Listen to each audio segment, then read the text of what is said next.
बिस्मिल्लाहिर्रहमानिर्रहीम। अस्सलाम वालेकुम नादरीन, आप यूट्यूब चैनल देख रहे हैं। मैं इमरान खान हूँ। सबसे पहले रिपोर्ट कर देते हैं आपको कि इमरान खान साहब ने जेल में क्या बातचीत की है कल के दिन में। अब तो चीज़ें नॉर्मलाइज हो रही हैं। पहले इमरान खान साहब को बहुत ज़्यादा रिपोर्ट इसलिए करना पड़ता था कि बाकी मीडिया इमरान खान को रिपोर्ट नहीं करता था। लेकिन अब अच्छी बात यह है कि आहिस्ता आहिस्ता जो तमाम मीडिया चैनल्स के सोशल मीडिया अकाउंट्स हैं वहाँ पर इमरान खान साहब को रिपोर्ट करने की इजाज़त खुली और अब पाकिस्तान के टेलीविजन के ऊपर भी खुलकर इमरान खान साहब का नाम लिया जा रहा है। थोड़ी दिनों में आप इमरान खान साहब की तस्वीर और उनके पुराने बयानात भी देखना शुरू कर देंगे और अगर इमरान खान साहब रिहा हो जाते हैं तो फिर आप उनको टेलीविज़न स्क्रीन के ऊपर देखेंगे। हालात नॉर्मलाइज हो रहे हैं। पाकिस्तान तहरीक इंसाफ के ऊपर जो बहुत एक सख्त दौर आया था उसका खात्मा हो रहा है। इस जमात ने साबित किया है कि ये फस्तायत के सामने, जबर और जुल्म के सामने हार इसने नहीं मानी, बल्कि ये डट कर खड़े हो गए। नॉर्मली पॉलिटिकल लोग हारते नहीं होते, ये एस्टेब्लिशमेंट को ही हारना पड़ता है, लेकिन ज़्यादातर पॉलिटिकल लीडरशिप जो है वो कंप्रोमाइज़ कर लेती है। यहाँ इमरान खान साहब ने उस लेवल का कंप्रोमाइज़ नहीं किया। इमरान खान साहब को जो बड़ा मसला है पाकिस्तान की खातिर, देखें ना, बंदे मरवाने के बाद कौन मुज़ाकरात करता है? जिस पॉलिटिकल पार्टी के बंदे शहीद हो जाए ना, वो फिर मुज़ाकरात नहीं कर रही होती। उसको तो मौका मिल जाता है कि वो हर लेवल के ऊपर दीवार के साथ लगा देती है हुकूमत को और इदारों को।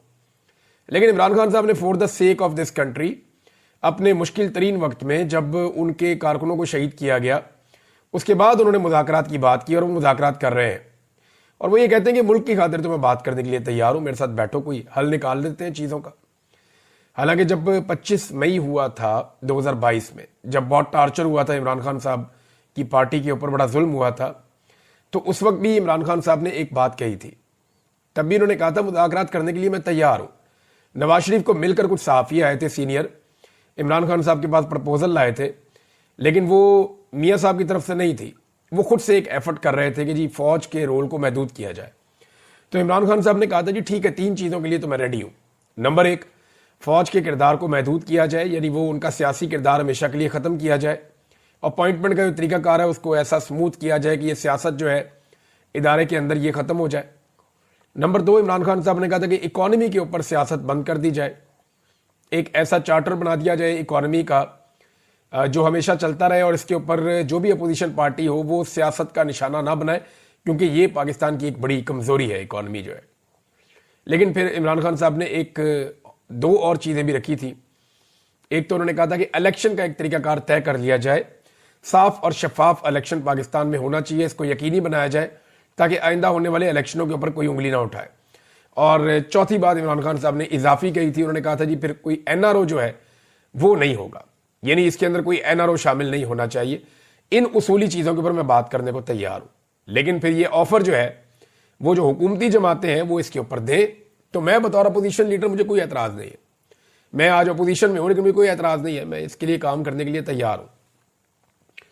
अब इमरान खान साहब ने जो अडियाला में मीडिया से बातचीत की उसमें उन्होंने कहा कि सबको नया साल मुबारक। हकीकी आज़ादी का साल है जिसमें घुटनों पर आए इस जाली और फस्ताई निज़ाम को शिकस्त हो जाएगी इंशाअल्लाह। साथ उन्होंने बोला, इस आमराना दौर में शख्सी आज़ादियों के खात्मे, बुनियादी कानूनी हुकूक की पामालियों और इदारों की तबाही ने मुल्क के न सिर्फ समाजी और सियासी निज़ाम बल्कि कानूनी और माशी निज़ाम को भी दरम बरम कर दिया है। जिस भोंडे अंदाज में खालिद खुर्शीद को 34 साल कैद की सज़ा सुनाई गई, उससे साबित होता है कि मुल्क में रूल ऑफ लॉ का खात्मा हो चुका है और गैर एलानिया बदतरीन आमरीत का राज है। यानी इलेक्शन कमीशन ऑफ पाकिस्तान की तौहीन करने या उसको धमकी देने के ऊपर, किसी को धमकी के ऊपर कैसे 34 साल कैद की सज़ा हो सकती है?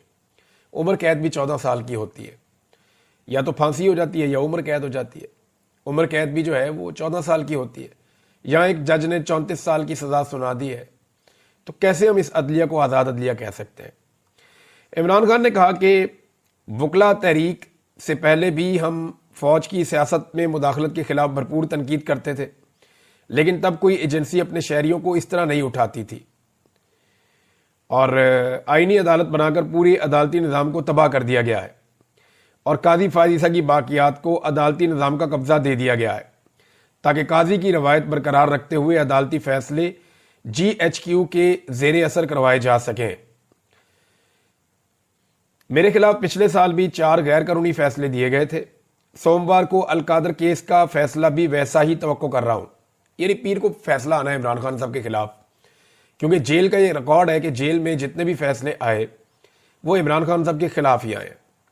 अब ये फैसला इमरान खान के हक में तो आ नहीं सकता, शवाहिद तो है नहीं, सबूत भी है नहीं, लेकिन जज ने जब जेल जाके ट्रायल करना है इमरान खान साहब का, तो उसने फिर तो सजा इमरान खान साहब को ही देनी है ना, क्योंकि निज़ाम इमरान खान साहब का दुश्मन है। लेकिन इस वक्त निज़ाम फंसा हुआ है कि इस आदमी को बाहर कैसे निकालना है, ये भी एक प्रॉब्लम है। और ये प्रॉब्लम का जो रीज़न है वो ये है कि जो बाइडन की सपोर्ट पीछे से हटती जा रही है। जो बाइडन की सपोर्ट हटने का मतलब, जब मैं कहता हूं ना आपको कि जो बाइडन की सपोर्ट हट रही है, इसका मतलब हरगिज ये नहीं है कि डोनाल्ड ट्रंप आएगा और आकर कहेगा इमरान खान को जेल से बाहर निकालो, ऐसा नहीं है।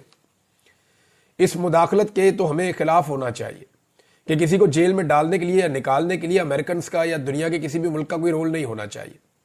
लेकिन इंसानी हकूक का मामला जो होता है वो किसी भी मुल्क का अंदरूनी मामला नहीं होता, वो एक बैनुल अक़वामी मामला होता है।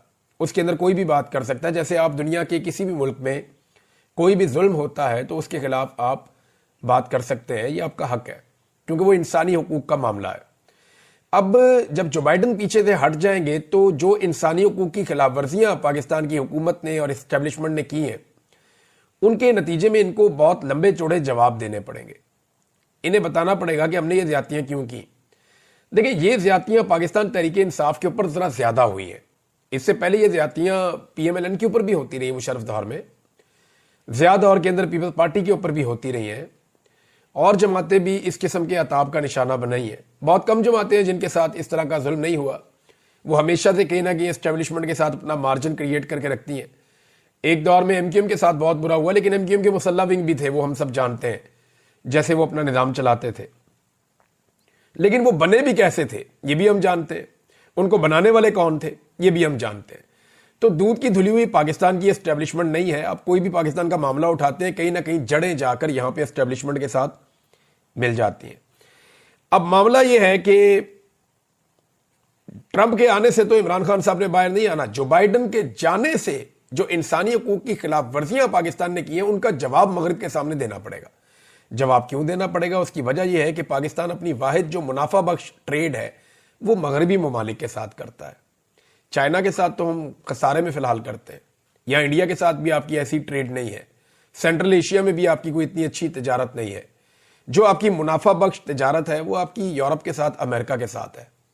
उसमें आप पैसा और डॉलर्स कमाते हैं, पाउंड्स कमाते हैं, उसमें आप यूरोस कमाते हैं, तो उससे पाकिस्तान को पैसा मिलता है। अब मामला यह है कि उनको आप नाराज नहीं कर सकते, और आपने वो सारे काम किए हैं जो उन मुआहदों की खिलाफ वर्जियां हैं जो मुआहदे आपने यूरोपीय यूनियन के साथ या मगरबी ममालिक के साथ कर रखे हैं। आगे जनाब इमरान खान साहब कहते हैं कि मिलिट्री कोर्ट जैसे फैसलों से पाकिस्तान में कानून की हुक्मरानी का खात्मा हो गया है। जिस मुल्क में कानून की हुक्मरानी ना हो वहां कोई सरमायाकारी करने को तैयार नहीं होता। पाकिस्तान में अब भी ग्रोथ रेट 0 है। जब माशी तरक्की ही नहीं होगी तो ना हम कर्जों से निकल पाएंगे और ना ही बेरोजगारी का खात्मा होगा। पाकिस्तान के फैसले पाकिस्तान में ही होंगे, इससे मुताल्लिक मेरा मौक़िफ़ वाज़ेह है, और यही मौक़िफ़ सबका होना चाहिए।